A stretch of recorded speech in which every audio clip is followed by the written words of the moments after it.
Hi, everybody. Welcome. We're going to record a deep dive video today. I'm so happy to have Mike with me. We've been seeing a lot of volatility or change in how images are presented and used in local search and the search engine results. And I thought it would be great to have Mike kind of explain what he's seen in his research. We're going to talk about kind of what the landscape looks like now, the history behind how we got there. And we're going to, stick till the end because we're going to have some tactics for how you can take advantage. So I guess where we start, Mike, is like, what's going on now? Do you want to show your screen or you want to talk for a few minutes or? Sure. So imagery is critical to search. It's critical to users converting. We've always known that Google has never wanted to show the images that you wanted to show in the local pack. And now we're actually starting to gain insight into some of their thinking behind that. And I think that by studying this, I think we can improve our websites, improve our Google My Business, and improve conversions as well. And I think thus there's both interesting technical things to look at as well as some interesting tactical ones. What got us going on this whole thread was sort of some articles I wrote about the new search by photos, and then some, what's Andy's last name? Andy Simpson. Andy Simpson shared with us the Vision AI features from Google where they expose their understanding of images through the API. And with all of that, we're starting to sort of develop a completer picture of the role that images are playing. Also at LocalU Advanced, David Mim showed some interesting research that showed that image viewing was going way up. Google has long encouraged businesses to post more images.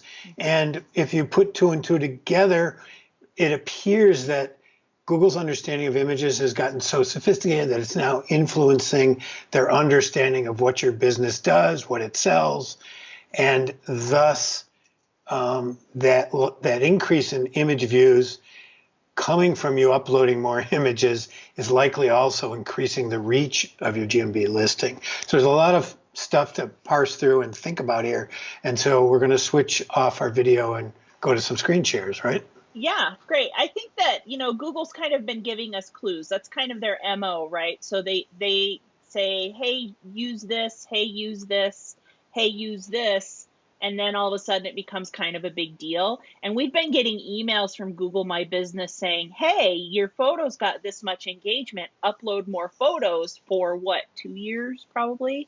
Or even longer, yeah. Or longer, yeah. So I think that, they've been encouraging people to upload those photos, but now they're sort of rewarding you for being very image centric, not only in your Google My Business, but on your website as well. So Right. I think that this has kind of been a building trend that is, I don't want to call it coming to a head because I think it can even grow more, but I think it's kind of bubbling to the top as far as how much, you're going to show in the screen share how much real estate you can own with great image search. So it got brought to a head last week when we noticed this new search paradigm, which was search by photos, which is a mini carousel that it resides below the ads, below the pack, and potentially below the organic, although it can, depending on its bid, it might, depending on how the other things that are in the pack, it may show higher, it may show right up under the pack. But search by photos is this new search paradigm where what we discerned was that Google will change these photos based on the search query. So this search query was engagement rings Williamsville, and up come images of engagement rings that show, here's a search query for jewelry, Williamsville. You can see Barbara Oliver, who you saw in the other one. We're now seeing a pendant instead of engagement ring. And here's a search for earrings. And again, you see Barbara Oliver now is showing earrings. So what we're seeing here is that the images are reflecting the search query in a very visual, almost Instagram-y kind of way. And obviously, this is somewhat redundant from the context of the pack, but But there's several things about it. One is that it's obviously, as Carrie points out, taking up a fair bit of real estate. But two, it's a very immersive, what Google calls immersive search. By that, I mean that when you click on it, it doesn't sort of take you off to a website. It takes you into a new view. And to actually get their phone number, and I know all of you are going to call Barbara when we're done with this, you have to actually click again. So it's a very immersive experience where the website and the phone number are, 2 to 3 levels down. So from Google's sort of walled garden view of the world, or they might put it best experience of the consumer, they're creating this experience where you can sort of explore visually. And so then not only are they showing the earring picture related to the query, but when you click through, that earring picture is, quote, the cover photo, unquote. So that's the picture you see at the top of the business listing. Correct. But that's not really, like, if you were to look at her business listing for a branded search, that's not really her cover photo. So they're swapping those out based on the query. This is her cover photo right next to it. Right. So they're reinforcing the query. They're giving the user a sense. Now, this is exciting in some ways because I think consumers are very responsive to visual search. But as my wife said, how can you pick a business based on one image? They might have 50 kinds of pendants or 50 kinds of engagement rings. And why should Google pick which one to show? Right. So there's a downside to it as well, to some extent, in the sense of it. I would argue, though, that the previous experience was it didn't show a pendant or an earring at all. So, why should they pick? Absolutely. But at least they're showing something related to the query versus nothing related to the query, right? Right. Correct. Now, so we saw this last week, and David and I wrote an article about it, Street Fight. I wrote an article about it in my blog. But I would like to point out that this is not new behavior, right? A year ago, I did an analysis of these local mobile image thumbnails that we're seeing. Right. And at the time, it became clear to me that the images that I was seeing had no alt image tags. They had no file name relevance, that Google was embedding images based on the context of the page and the context of the image. And so this was a year ago, it was October 3rd, I wrote this article about local mobile image thumbnails. It's all about context. But here too, you can see, so this is Scanlan Jewelry. You notice this is a search and engagement rings. If you have images on your page that suffice for both topics, then Google will then alternate those between them. Now, in this case, let's see here. Whoops. So when they don't have an image, though, like earrings, so Sarah's earrings, they're going to show, potentially site links or perhaps images. Sometimes they'll show images in the site links, but we're starting to see sometimes we'll see images in the site links as well. I saw one on a Barbara result on one of these queries you were showing, for sure. That one right there. Right. It is. So jewelry repair, they're actually showing a picture of her doing a jewelry repair, and they're cropping out from a much bigger picture. So this ability to parse both for these thumbnails as well as this new search, and I think it was this last August, I noticed this happening in the pack as well, right? So again, this is jewelry. They're showing a pendant. Here's earrings. They're showing earrings. And here's engagement rings. And they're showing engagement rings. So their understanding of imagery with no real direct clue, like no alt tags and no file names, but just on page context and as we've learned from Andy, the image itself, right? Right.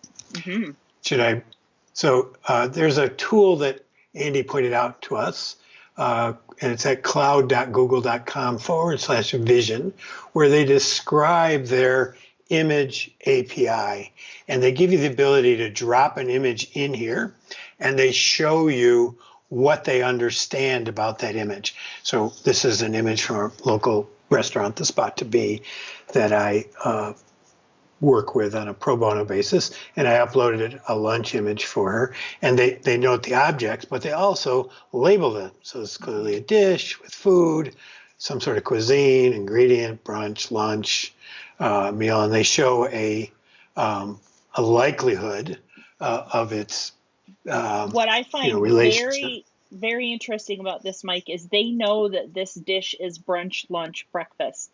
Dinner does not show up there. Not only that, they know that it's like ham or chicken salad, right? Like if you Right. go further down, they like not only do they know like which meal it is, they know which type of food it is on the plate. So it's not just food, it's ham salad. And then that's right. And then they relate it back to other web Entities. entities and the likelihood of it relating back to another web entity. They identify properties and what ways you might crop this differently depending on the context. Well, and I think those crop hints also, I mean, you're going to show a plumbing photo later, but I think that also shows like what sort of, I sort of called it a fraggle within an image, using Cindy's term, what little pieces of the photo they use for their context. So not only are they looking at the photo as a whole, they're cropping out and pulling out small pieces of the photo to get a better idea of what's in the photo. Like that just blows my mind. Right. So I took right, exactly. And I took this same image and I added through Photoshop just a footer with some information. And clearly they were able to interpret that 100% the text on there and understand it. So one of the things that I noticed is sometimes they identified melon as squash as an object. And so I specifically told them it was melon. I don't know if they'll be smart enough to figure that out, but I should have added cottage cheese and pineapple and grapes as well, but same crop hints on this one. So this is an image. Oh, sorry. I was going to say, do you have any idea how long it takes them to like look at an image and parse that? Like if you were to change the image on your website, would it be like an instant thing? Would they figure it out right away, or does it like you have to wait till the page gets crawled again? And Yeah, it has to wait till the page gets crawled again, and we don't know so we know that there's a crawling hierarchy. The more important pages get crawled more frequently, so you have to get the page crawled. Then the page has to be rendered. Once the page is rendered, then it probably has to be passed to this API. We don't know the priority they put on image analysis. It's like they want to deliver quick, fast results. So like they'll render HTML before they render JavaScript as an example. They can do HTML pretty much same day. JavaScript might take a week. I would guess that imagery is probably similarly delayed because it isn't sort of mission critical. It's just nice to know. So that would be my guess, but that's all that is a guess. But notice on faces, they look at not just faces, but emotions, and their degree of confidence that these are unlikely emotions. I'm unlikely to be sorrowful in this or angry, but I'm not likely to be joyous either. So go figure. They did identify this as a man who's wearing clothing. Good for them. But 99% confident that I have facial hair and that I still have a head of hair and that I have a forehead. Those are all good things. But those are probably not good images to use in your GMB. They may convert well in terms of human interaction, but in terms of them understanding what it's doing, I don't think it's great. So I took an image from a lawyer that I work with, from them sitting at a desk to see what they came up with about this lawyer. And again, because there's faces in it, they look for emotion, but then they analyze the objects in it. So in here we have men and women, sort of generic objects. Labels, now these are sort of interesting. They are getting close. It's a law office, collaboration, conversation, management, employment, meeting, business person. So the descriptions are kind of generic. So Carrie suggested that we upload an image of a courtroom and see what we got. And clearly Google understood that it was in fact a courtroom. So I think this speaks to your point about showing not just images of people, but of images of people doing something, right? Now here we have a very happy plumber. There we have a 94% likelihood that this plumber is happy. He's happy because he's a model being paid to do stock photography. And this stock photography, just as a note, shows up all over the web at a gazillion places. So I would, if I were you, I would not use this stock photography. But we do know he's happy. Anyways, so the objects here that we've identified, but more interesting to me again are the labels, right? And this one, spot on, plumber, he's doing a job, he's plumbing, 82%, likelihood that he's a plumber. So I think your point about picking images of people doing the work that they're doing is really the way to look at this for Google to understand what's going on. I think this is a really valuable tool for, choosing what photos to put on a page. So, we were talking about the table with the lawyers sitting around it. Google did not pick up that there was anything to do with legal, law, lawyer, anything at that table. But they did pick it up with the courtroom photos. So it might be hard for a lawyer to get courtroom photos, right? I mean, they'd have to stage it or whatever. But they could, and this was to your point, Mike, put a text on that page that said, employment law mediation meeting or something like that. And then Google could parse the text over that photo and understand that maybe that would help the context like you did in the food photos. So I think if you can't get pictures of you doing your job or doing what you do, then the next best bet is to make sure that you have something close and you label it correctly. But I think you said 10% or less can be text. Well, the rule in AdWords is less than 10% of the surface area can be used for this. And I don't know this for a fact, but I think they apply a similar rule in GMB. So, but you don't need a lot of text here, right? No. This is just a, footer and perfectly descriptive and able to, for Google to better understand it.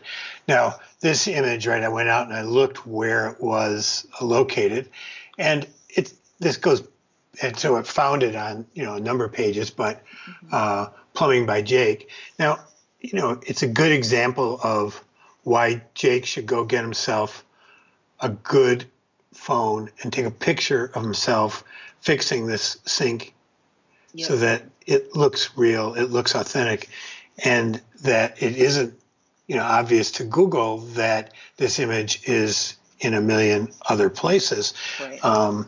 It's at Yelp, it's at Pinterest, it's at all these other plumbers, most of which are, I think that Google probably gives you, I don't want to say a penalty because I don't think that's correct. Did I lose you? No, I'm here. Can you hear me? All right. Hello? Can you hear me, Mike? Yeah, I can. Okay. We lost you for a second. Oh, I think, this is kind of Google giving you the opportunity to see, hey, we know this photo is used on 400 other websites. So, they probably don't necessarily know it's stock, but maybe they don't trust what they see on your website as much because it's not just on your website. You could draw that inference, I think. Well, I don't know that Google has, but I would suggest that stock imagery is a characteristic currently of spam websites. This, for example, site.google.com and Plumbing Johannesburg. These are likely spammy sites. And Atlanta Plumber Repair. These are likely spammy sites. If Google had half a mind to, they actually could use spam imagery as a way of figuring this out. But I doubt they've gone this far, right? they have not demonstrated a lot of commitment to get rid of the noise in the various data sets, some of which are much more impose a bigger burden on consumers, fake reviews, fake websites. They haven't spent a lot of time fixing that, so I doubt that they're doing that around images, but clearly, to your point, they have the capability. Yeah. And so, which is interesting. So I think people get it, understand now that Google is using images, understanding images, using images to drive search behavior, using images to match user queries. And now I think the question becomes, what do we suggest people do in terms of images? Right. The tactics. The tactics. And I would start with a website. Clearly, we saw in the case of Scanlan that the homepage, which obviously I haven't looked at it, but let's go take a look, clearly has multiple images on it that Google is capable of understanding. Let's go take a look at it and see what they've got. I noticed in a few 3-packs for your queries that it just had the building picture. So I'm wondering if in some cases they get it, in some cases they don't have a picture that matches. It'd be interesting. Yes, that is likely the case. It looks like they've got a bunch of different. Interestingly, they have them categorized on the front page by by necklaces and such. So I think, and I'm not saying that this is a particularly good front page. I don't think it is, but I do think that you want to think about putting a couple of images on your front page that relate to your primary search queries in the body copy as a place to start this enterprise, so that you can maximize the images that show up in the mobile thumbnails and might show up in the let's go in here and see this. I know that this image is actually very relevant image, right? It's an image of jewelry repair in context. One of the things I noticed in my experiment is that galleries and header images typically do not show up as in the thumbnail areas. So I think if you're just using those aren't enough for Google. So you were saying that you think that the text around the image on the page needs to be very relevant to what the image is for Google, to help Google pull that into that result for sure. This is what when I did that first test a year ago, that's what I saw. But that's before I understood how sophisticated their AI is. So I think it helps, but I don't think it's what they're doing. Originally, when I did that test a year ago and I looked at all those mobile thumbnails, I thought that's how they were determining it, was by context. But I think now, knowing what I know, that they're probably determining it through their AI engine. And so I don't know that you need that much context, but I think from a user experience, it makes sense that if you're specializing in engagement rings, jewelries, and repairs, and those are the 3 things you do, you would put images there. I think it would improve the user experience. I think it would improve Google's understanding of who you are, what you do, and would all reinforce each other. And you're saying, you're not seeing header photos being used. And that would, in my opinion, kind of reinforce that, because header photos generally don't have a lot of text around them. The text that's overlaid on a header photo is usually branded for the most part. Sometimes it has keyword clues in it, but not usually. So maybe Google doesn't trust that header photo as much as the photo with the text around it, like as another clue.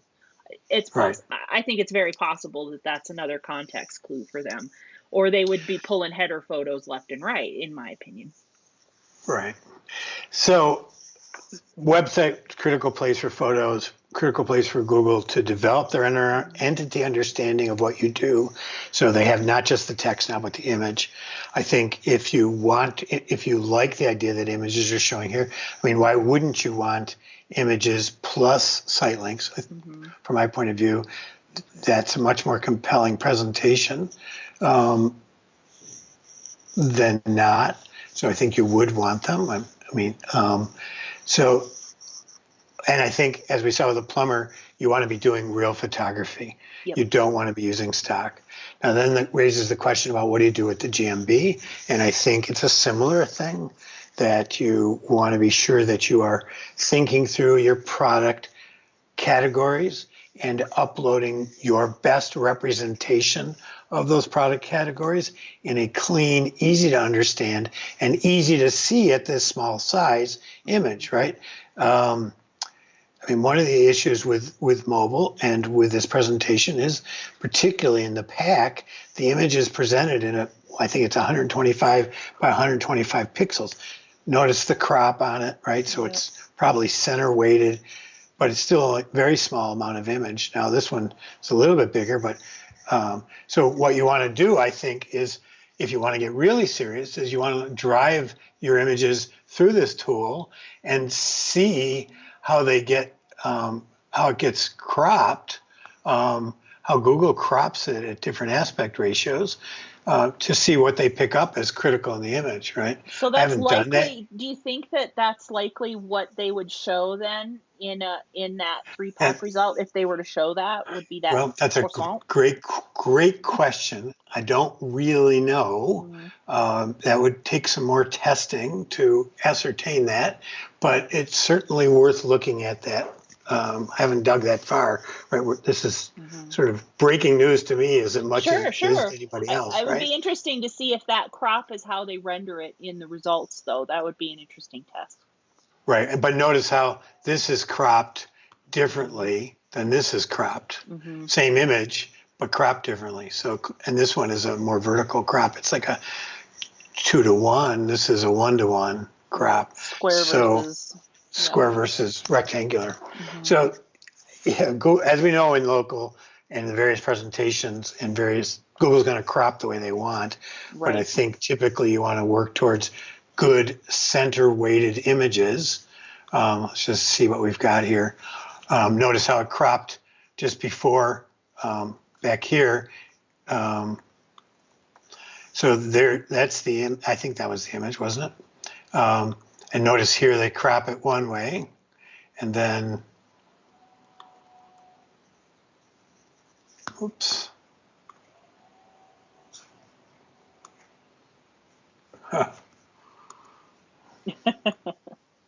Hang on, I'll get back there.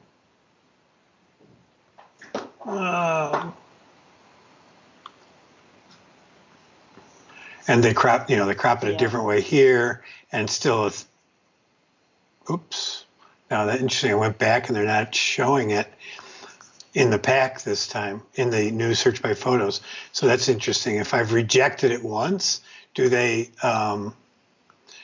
not show it again here? Well, they do that with search results when you bounce back and forth sometimes. So I could imagine they would do it with images.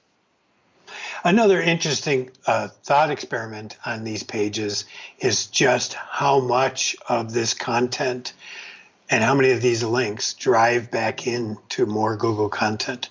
So all the sponsored links at the top, the sponsored images, the view more, the pack, the various clicks on the pack.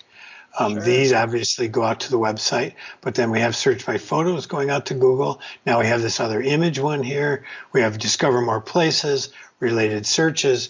I don't know what percentage of this page is going to be driving back into Google, but a fairly high percentage and a growing percentage. So it's right, because all those new results we've seen, the search by photo, the images in the 3-pack, et cetera, that's all going to GMB. You're not getting directly to a website from any of that stuff. Right. So it points out how important it is to have all of your images in the GMB look good, and for you to look at them in these various views, particularly on mobile, not on the desktop. As a note, you can do this on Chrome. Go into Chrome, go into Developer, go into Developer Tools, and then you can pick the device at the lower left, and then you can pick you can pick a different phone you want to use. You can pick the pixels and then the view ratio here as well. So it's probably easier to do in Chrome if you're sitting at your desk, but you want to remember to do it because most of the searches are coming that way. And then don't forget simultaneously to check in maps. We're seeing in many categories a lot of discovery occurring in maps these days. So not Sure. just search. Great stuff. What? I think it's kind of exciting. It's like another frontier that local is, has the opportunity to take advantage of it. And we sort of seem to be, I'm not seeing this in straight organic search, like, discovery without location kind of searches as much. I think that the maps results and GMB is really driving a lot of this search result, this image-based local search, hyper-local search. Right. I mean, as I've Versus what, shown in the Google Trends, the increase of near me searches, which is just a small percentage of the total local searches that Google is now delivering. I believe that the potential for local search, with everybody having a phone in their pocket and learning new search behaviors, I think Google recognizes this and is allocating their resources to this, that local search has the potential to between maps and browser-based local search has the potential to outstrip general search by many orders of magnitude. Do you And I think think that this will show up on desktop eventually? Do you think that's possible? it is possible. I think Google often, in fact, I saw some experiments last week where we were seeing some of these Image, yeah, I saw those too on thumbnail desktop. SERPs. We saw that on desktop a little bit. So I think Google is doing a mobile first rollout of these features, and then the ones they really like, they roll back to the desktop. But I think the desktop has been moved to a lesser development environment than mobile. So you're going to see this stuff first on mobile going forward. Sure. I think that image site link is quite compelling.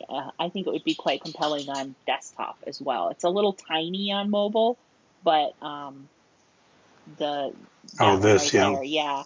But on a desktop, I think that could be very interesting. And so, we talk about real estate a lot. That stretches your real estate just that little bit more. That's that one little quarter of an inch or whatever that your competitors don't have. And that can make a big difference on a result that people have to scroll and scroll and scroll on to see things. So I think anywhere where we can take advantage of real estate, we should try for sure. Absolutely. And I would love to be a fly on Google's analytics wall and see whether this result with a larger image and the straight up site links versus this result with no image but multiple images in the site links, which one drives better conversions. Gosh, I wish we could see that. It's all just going to come as organic, unfortunately. Right. What we can see, but to see what they can see would be so interesting, I think. So, summary, images are important. They've always been important. They're now more important because Google can extract meaning from them in a way that could expand your reach both on your website in organic and in all of the local search results, and in the ever increasing immersive search that Google is providing users. Sure. That rabbit hole that they want people to go down, you might as well have them go down your rabbit hole rather than somebody else's. For sure. I think there's so much opportunity here, and there's a lot of opportunity to be, quote, first to market, unquote, with this, because I think a lot of small businesses especially are not doing this right, especially if they're in a service area business or service business where photos might not be that important to them. Barbara, obviously imagery is very important to what she does, so she's got a lot of photos on her page, and the benefit of having Mike in her ear for years. So she taught herself photography. Yep. When we first got going, her photos were terrible, and we worked with her for literally a couple years to get her photo quality up, and she has become very good at it. And I think, there's no reason that you can't with the new equipment on the market, either a Pixel 3 or a Pixel 4 or an iPhone 7 and up. Any of those take excellent product and people shots and do a great job with lighting. And if you're really nuts about it, get an iPhone 11. Yeah, so. I heard they're great. I'm not ready for that upgrade yet, but I All just got right. my 10. So, All um, right. yeah, I think this is really interesting, and I'm excited to see, more testing and more opportunity, and kind of, what happens as people start implementing these new things that we're coming up with, and what the search kind of landscape looks like as it starts to evolve. So thanks very much for doing this, Mike. I think it's going to be What, really helpful to a lot of people who don't quite know what to do, and we've kind of given them what to do to take advantage. Thank you. One final word is that if you're listening to this as a podcast, come to the localu.org website and you will find the links of the articles that we've referred to, as well as a transcription of the podcast so you can read it at your leisure. Thank you very much for listening. We appreciate it, and we'll talk to you soon. All right, bye everybody. Bye.